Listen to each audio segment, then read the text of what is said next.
Hello everybody, welcome back to the channel. It's been a while, but we're back. We've got a new video today. It's been a while since we had a video on the channel. It's mostly just been streams for a while now. Well, I took a bit of a break from streaming there, but today we're going to be starting off making some more videos with our first one, my top 5 favorite games of all time. So, sit back, relax, and let's get right into it. So it's future me here.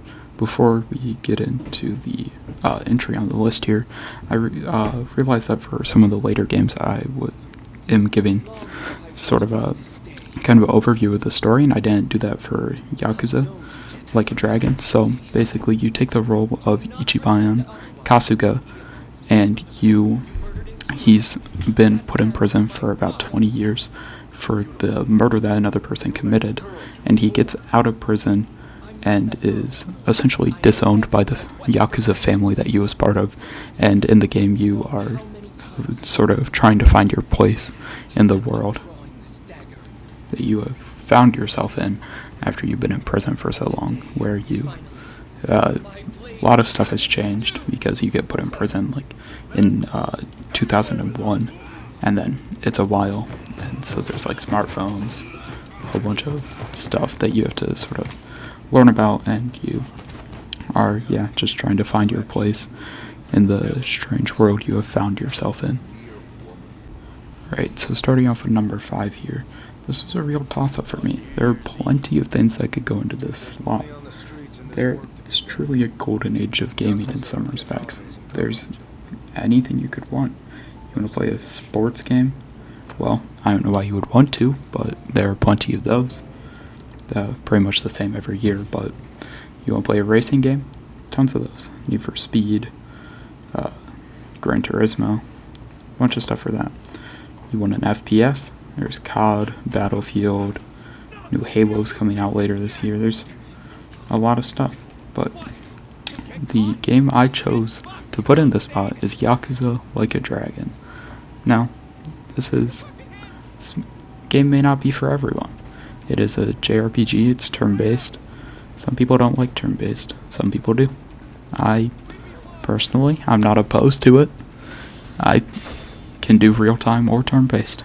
It really just depends on the type of game, but this game does turn-based combat very well. There's also a lot of customization you can do, really, because there are different jobs, essentially. Well, they're literally jobs. They're like a bodyguard, a host for like a club, and but you can choose different jobs for your different characters that you get in your party throughout the game. And the combat, it's a lot of fun. Normally in a turn-based game you probably think of something like a classic Final Fantasy, where you got the two sides of the good guys, like your party, and then the bad guys on the other side. But in Yakuza in 7 or Like a Dragon, you're in a confined space, kind of, but it's like the actual place that you are in the city or dungeon or whatever, and you move around a lot.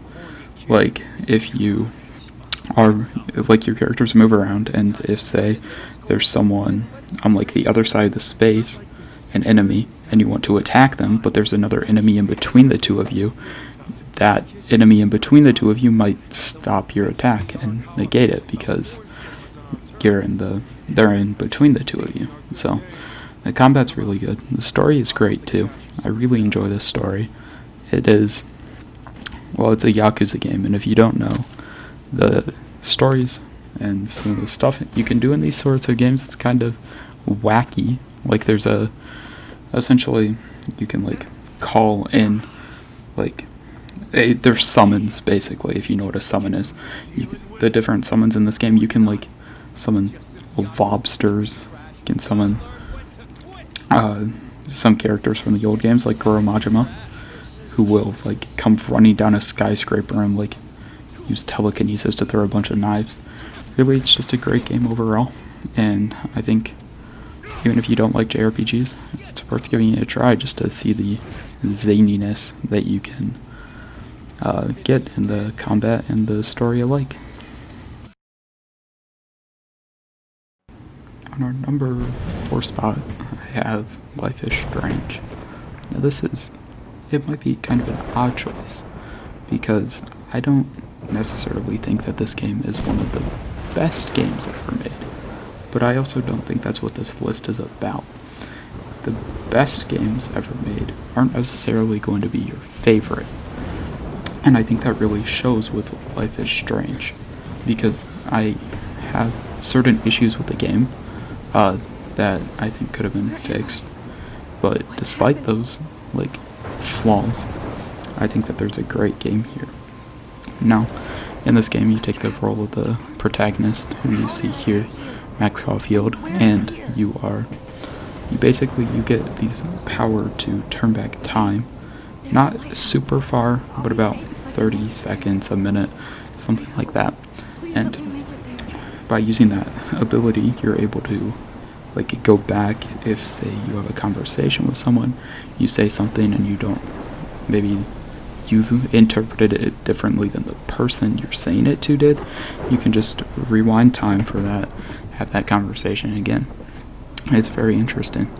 You get to go back, redo all these conversations. It really lets you play the game how you want. You get to say exactly what you want to. You don't really have to worry about saying the wrong thing, because you can just go back and say it again. And then these choices that you're making with this dialogue that you can go back and change, most of them, they have impacts later in the game.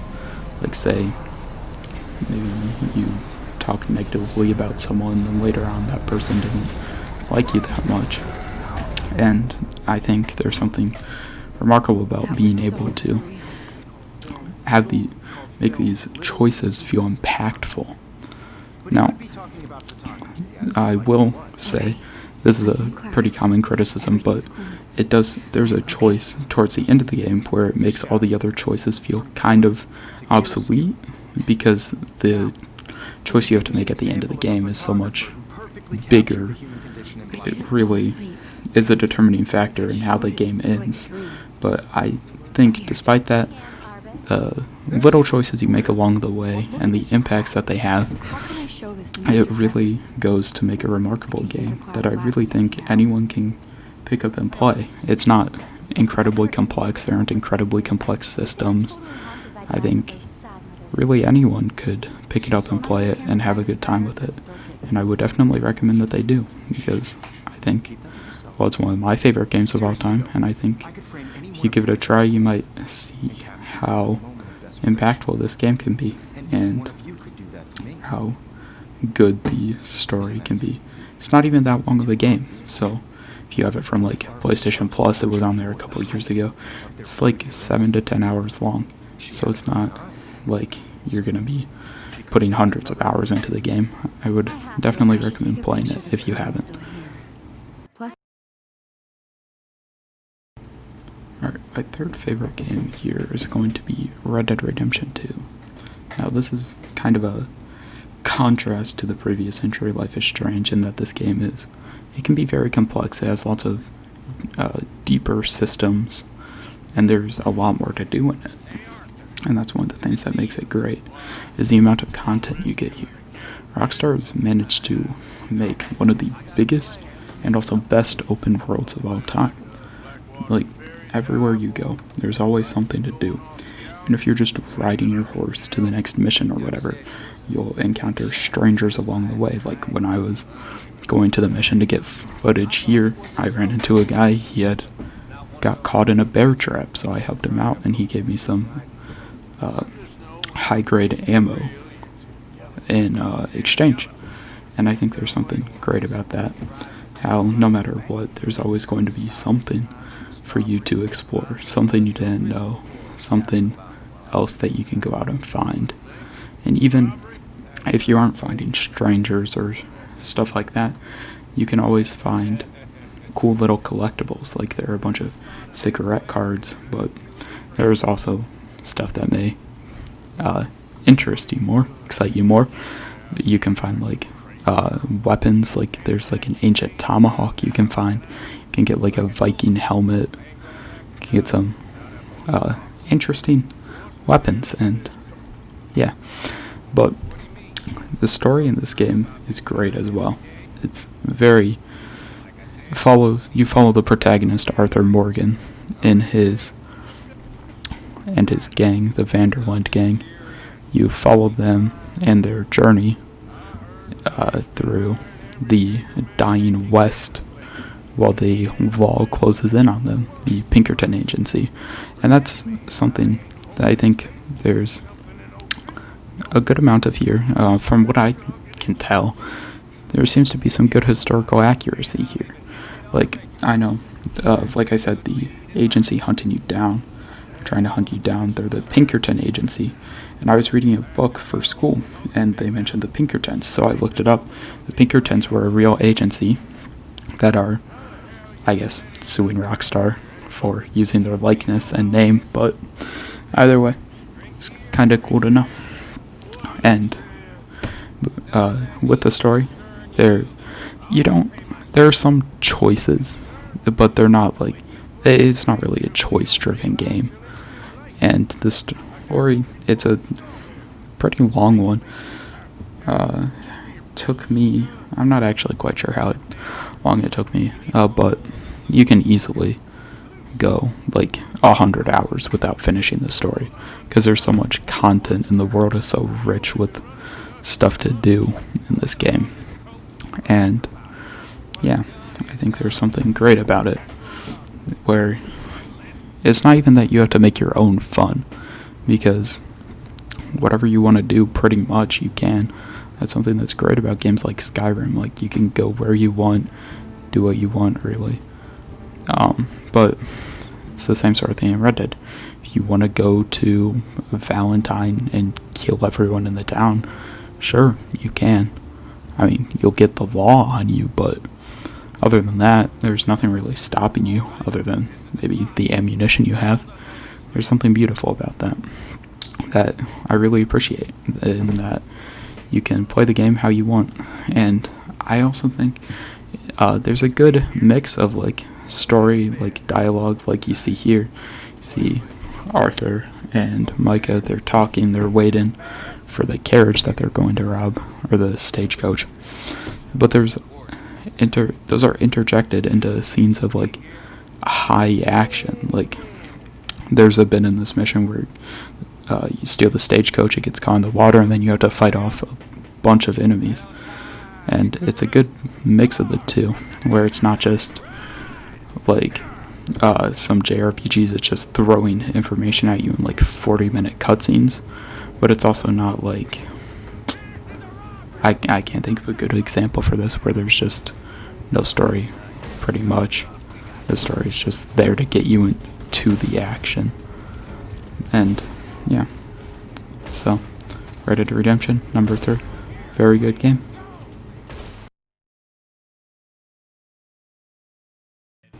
Alright, we're into the top 2 now. So my number 2, or my second favorite game of all time, is The Last of Us. Now, I think this is truly a revolution in video games, because sort of up to this point, you didn't necessarily have the notion that video games could have these very impactful stories that rival some of the best books or movies or whatever else. And I think The Last of Us was really a turning point in the industry, wherein people really got to saw that this medium of entertainment can be just as impactful as others. And that's really shown through the story, the very emotional story. So you take on the role of Joel Miller, a smuggler from the Boston quarantine zone, and you are tasked to take the young girl, Ellie, who you see, or just saw in the footage. You're tasked to take her across the country to the Fireflies, because she's immune to the virus that has infected a lot of people, the cordyceps fungus. She's immune to it, and you've been tasked to take her across the country to find the fireflies so that they can use her to find a cure. And this journey, it takes you through a lot of places. It takes place over the course of a year. You get to play through segments in the different seasons. Like, you start in summer or spring. Why can't I remember? But then you go through, and then at the end of the game, it's spring again. And throughout, it's a very good story. It's quite emotional if you like that. It's heavy. It's not just, oh look, we were fighting, but now we're friends now, yippee. It's all sunshine and rainbows. It's not that type of game. It's darker than that, and there's something I really appreciate about these darker, more serious tones. I don't know, that's probably just me personally, but something about wow, it's all sunshine and rainbows now, that just doesn't really get me invested in the story. And the game is, I don't know what else to say that hasn't been said already. It's truly a masterpiece. If you haven't played it, you definitely should. If you have an Xbox so you can't play it, honestly, what are you doing with your life, kid? Just buy a PlayStation. But that's Last of Us, which is my second favorite game of all time. Now, I hope I conveyed well in the last segment for my second favorite game how much I really like The Last of Us and how it impacted the gaming industry as a whole and the perception of games as a storytelling device. So, if I was able to convey it, you should be able to tell there's only one thing that can top The Last of Us, and that's The Last of Us Part 2. Now, I could have cheated here and put them both in the same entry as Part 1 and 2 of the same game, because that's really what they feel like. This feels, it feels like a necessary sequel, and you may think, after the first game, oh, okay, well, we can just leave that in its box there, and okay, well, that's over now. But once you play The Last of Us 2, I think you'll really see how this is a true part 2 of the story. It is a continuation of the events we saw. And so in this game, you take the role of Ellie, who was the girl you were transporting in the last game, as Joel is telling us about here in the opening cutscene. And you are trying to get revenge for a wrong that was committed against you and those close to you. You are trying to go take revenge, and it doesn't take you as far as in the first game. You aren't going all the way across the country. You're just going from Jackson, Wyoming, I believe, to Seattle. But despite the fact that there aren't necessarily as many places that you visit, the scale at which the places you do visit is massive. The places you go, you get a sense of how big these buildings really are in Seattle. The skyscrapers are massive. There's towards the beginning of the Seattle, there's a kind of pseudo open world part where it is pretty open and there's a lot you can go explore, and that's a lot. It's great. It's fun to go and find all these collectibles that through these notes and such you're able to get a feel for the stories that were unfolding in these places. Like, you might find in one area something about how a person had to leave their family because they were being blackmailed by one of the major factions, I guess. And then you might go further and you might find a house, and in that house a letter or a note from the family, like reminiscing about how that person left. And there's something, it takes something special to sort of get that environmental storytelling across. It's not as simple as just putting the notes, like writing down a note and then just putting it randomly in the world. You have to, there's a lot that goes into that. And I think that storytelling and the perfection through which it's done is really conveyed in The Last of Us Part 2. And yeah, it's a very good game. It's, I'd say, I know there have been some games, one game, Life is Strange, where I said I don't think it's necessarily the best game ever made, but in this case, I do believe this game is the best game ever made. Even if you don't like the story, which I know there's a non-0% of people who don't like the story for whatever reason, but even despite that, you can't just disregard how beautiful this game looks. Its graphics are amazing, probably the best we've ever seen. The music is great. Gustavo Santaolalla, I think that's how you pronounce his last name. True master of the music. And through all these elements, you really get something truly remarkable, a masterpiece. This is a game where I think really encapsulates the stupidity that is the argument that video games aren't art, because you take all these things, you take the voice acting, which is really has become real acting, because you have the motion capture suits, you have the people really going through what they're doing. You take the acting, you take the music, you take the level design, you take all this stuff together, which is all individually considered art, but then you put it all together and it's suddenly not considered art. And I think this game really encapsulates how artful games can be in both their narrative and their narrative and like the music and everything else that goes into it.